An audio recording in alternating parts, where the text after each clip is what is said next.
Oi pessoal, sejam muito bem-vindos a mais um vídeo do canal. Hoje eu vou trazer mais um caso criminal, então se você gosta desse tipo de conteúdo, desse tipo de informação, já se inscreve para ficar por dentro sempre que sair vídeo novo e também não esquece de deixar o like no final do vídeo se você gostar do conteúdo. Essa semana a gente conseguiu bater os 10 mil inscritos e então semana que vem, assim como prometido, eu vou estar trazendo o terror em dobro e vou postar 4 vídeos na semana, segunda, terça, quarta e quinta. Então fica ligado que semana que vem tem vídeo praticamente todos os dias da semana pra gente curtir junto e comemorar essa nova marca. Então é isso, eu vou puxar a vinheta e vamos pro caso de hoje.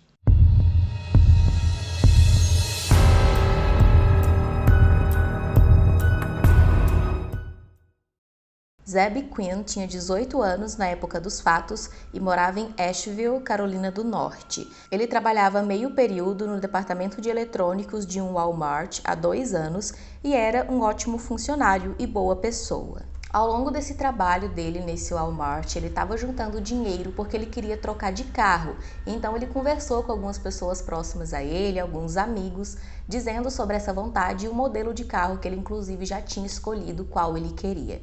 Conversando com esses amigos, um dos amigos dele, um rapaz chamado Robert Jason Olway, de 21 anos, disse que sabia de uma pessoa que estava vendendo um carro do modelo que ele queria e então os dois combinaram que eles iriam juntos para poder ver esse carro em algum dia. Como o Zeb estava ansioso para comprar esse novo carro, eles marcaram de ir então no dia 2 de janeiro de 2000, assim que ele saísse do seu trabalho.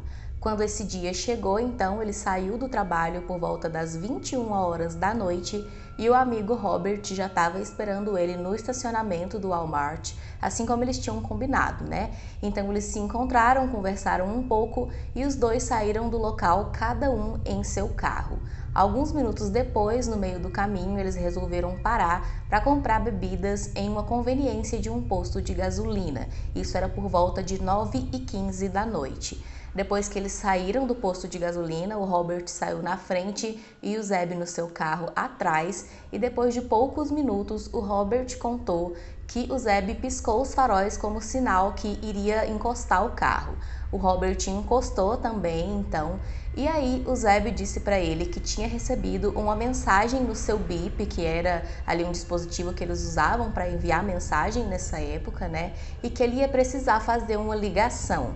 Ele não deu maiores explicações, disse só isso e saiu do carro à procura de um telefone público. Depois de uns 10 minutos, ele retornou do telefonema e, segundo Robert, ele parecia nervoso e agitado, preocupado com alguma coisa e disse que não ia mais poder ir lá ver o carro, que ia ter que cancelar os planos daquela noite porque tinha surgido um imprevisto. Ele entrou no carro para ir embora e acelerou e, segundo Robert, ele estava tão nervoso que ele bateu na traseira do carro do Robert, que estava parado logo na frente. Ele então pediu desculpas rapidamente, disse que depois iria pagar pelos estragos e foi embora no carro dele. Depois desse momento, Robert disse que foi embora também então, já que ele não ia mais lá ver o carro com um amigo, e essa foi a última vez que o Zeb foi visto por alguém, e depois disso iniciou-se um mistério que dura aí vários anos já, para tentar descobrir o que realmente aconteceu com ele. No dia seguinte, segunda-feira, a mãe do Zeb já estava bastante preocupada porque ele não tinha dado notícias,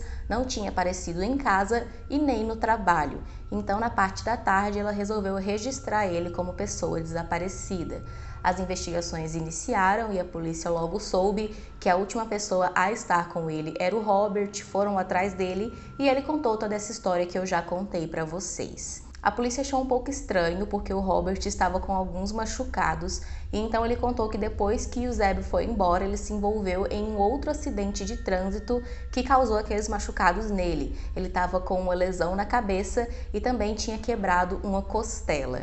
Os policiais viram que realmente ele foi atendido em um hospital naquela mesma noite, mas o pessoal do hospital disse que os ferimentos dele não eram compatíveis com a pessoa que tinha sofrido um simples acidente de carro, como ele tinha contado, e além disso também ele não tinha feito nenhum registro de acidente de trânsito naquela noite. Então a polícia começou a já achar aquilo um pouco estranho, mas seguiram com as investigações. 2 dias após o desaparecimento do Zeb, um homem ligou para o trabalho dele dizendo ser ele e disse que não tinha ido trabalhar naqueles dias e nem ia nos dias seguintes porque estava doente. A pessoa que atendeu o telefone falou com esse homem, desconfiou porque disse que a voz não se parecia com nada com a voz do Zeb.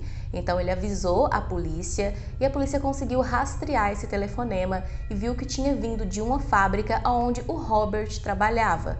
A polícia foi atrás dele mais uma vez então e pressionaram. Ele disse que realmente tinha sido ele que tinha feito a ligação se passando pelo amigo, mas que ele tinha feito isso a pedido do próprio Zeb, que o Zeb tinha ligado para ele e pedido para ele falar isso lá no trabalho dele para poder ele não ser mandado embora por conta das faltas. A polícia questionou ele porque inicialmente ele tinha dito que não falava com o amigo desde o dia que ele desapareceu, mas então ele ficou nervoso e a partir daí ele parou completamente de colaborar com as investigações da polícia. 2 semanas após o desaparecimento, o carro do Zeb foi finalmente encontrado em um estacionamento de um restaurante que era bem próximo ao hospital onde a mãe, a avó e a irmã do Zeb trabalhavam. Dentro do carro haviam garrafas de bebida vazias, uma jaqueta que não era do Zeb, um cartão eletrônico de porta de hotel e também um filhote de cachorro labrador vivo. Os faróis do carro estavam acesos e no vidro do porta-mala, o vidro de trás do carro, tinha o desenho de lábios gigantes com um ponto de exclamação que tinha sido desenhado com um batom. A polícia não conseguiu descobrir de quem eram aqueles pertences e nem a que hotel pertencia aquele cartão que foi encontrado no carro. Eles colheram o material forense, mas não conseguiram chegar a nada. A mãe do Zeb disse que desconfiava que a pessoa que fez alguma coisa com ele conhecia a família e deixou o carro naquele local de propósito porque sabia que ela, a avó e a irmã dele trabalhavam ali bem próximo e queria que elas realmente encontrassem o veículo. Dias depois do carro ser encontrado, um casal entrou em contato com a polícia dizendo que tinha visto uma pessoa dirigindo o carro alguns dias antes dele ser encontrado e disseram que inclusive era uma moça que estava dirigindo.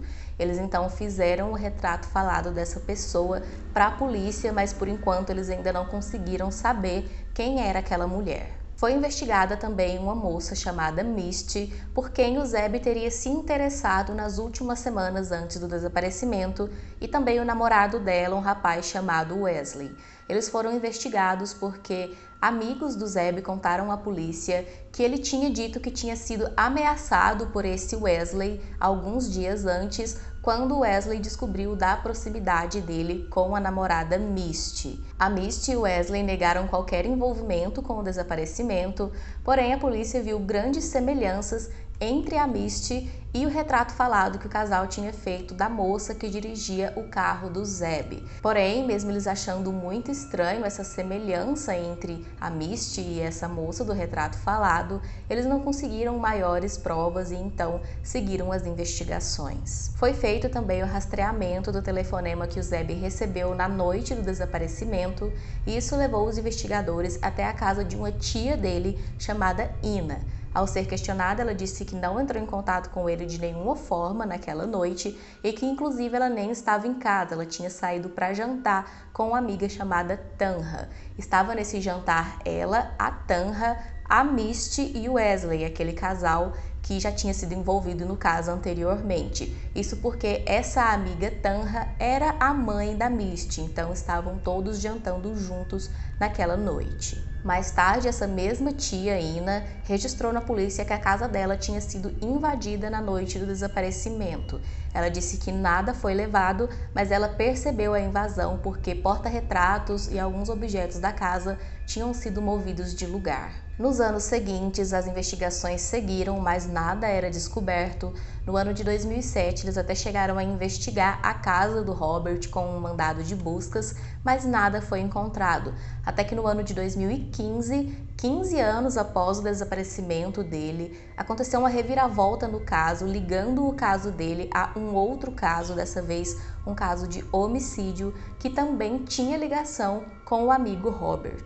Christy Could, de 38 anos, e seu marido Joseph Could, de 45 anos, eram amigos e vizinhos do Robert e estavam à espera de seu primeiro filho, já que a Christy estava grávida de 5 meses. Os dois eram famosos, já que a Christy era uma ex-participante de um reality culinário chamado Food Network Start, além de ter trabalhado como dublê em alguns projetos para o cinema, como os filmes O Exterminador do Futuro, Gênesis, e o terror Before Awake, ou O Sono da Morte, no Brasil. Já seu marido Joseph fez parte da equipe da série Carnival da HBO. Os dois foram dados como desaparecidos no dia 15 de março de 2015 pelos familiares que alegaram que não conseguiam entrar em contato com eles já há vários dias. A polícia então foi até a casa verificar e parecia tudo em ordem, mas não tinha nenhum sinal deles. Eles conversaram então com alguns vizinhos e um deles disse que tinha visto o Robert jogando alguns sacos grandes de lixo fora, e isso tinha sido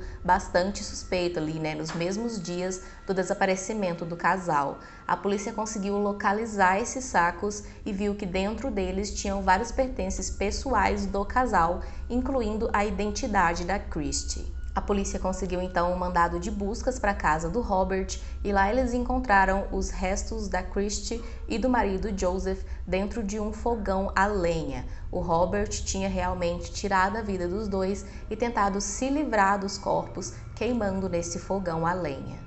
O Robert confessou o crime e contou como foi toda a história, e ele disse que no dia 12 de março, 3 dias antes do desaparecimento ser relatado, ele teve problemas com o carro e o casal, Christy e Joseph, foi ajudar ele a resolver esse problema.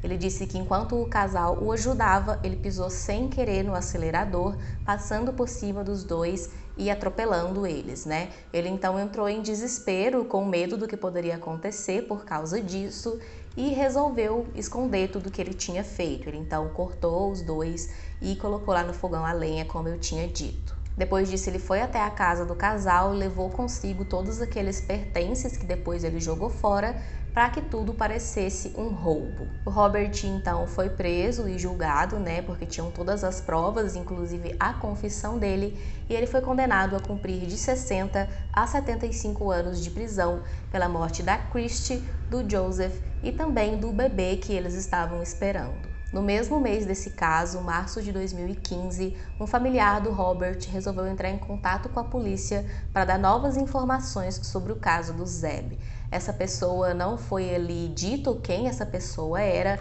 mas ele disse que antes um pouquinho do desaparecimento do Zeb, o Robert tinha feito ali no quintal da casa dele como se fosse um fosso que ele usava para queimar algumas coisas que ele não queria mais. E aí, pouquíssimo tempo depois do desaparecimento do Zeb, ele cobriu tudo aquilo com cimento e disse que é porque agora ele pretendia fazer um viveiro para peixes. Mas esse viveiro nunca foi feito e depois ele cobriu a área com terra. A polícia então foi mais uma vez verificar a casa dele e cavou no local e encontraram tecidos, materiais de couro e fragmentos duros que não foram identificados o que seria.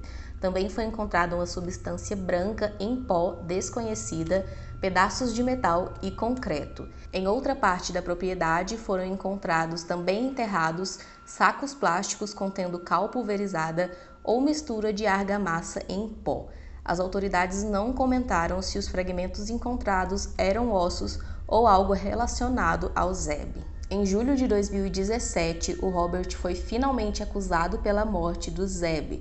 De acordo com o Departamento de Polícia de Asheville, esta acusação é o resultado de anos de trabalho investigativo e persistência por detetives do Departamento de Polícia de Asheville, bem como parcerias contínuas com membros da família Quinn e o gabinete do procurador do condado de Buncombe. Não foi divulgado se eles encontraram alguma nova prova realmente concreta ou alguma coisa que fez eles realmente decidirem fazer essa acusação depois de todos esses anos. A última informação que eu encontrei é que em janeiro de 2021, o Robert ainda aguardava o julgamento por esse suposto assassinato, mas não se tinha uma data estipulada de quando isso aconteceria por conta da atual crise mundial aí que nós estamos passando. Esse caso indica realmente o Robert desde o começo como principal suspeito.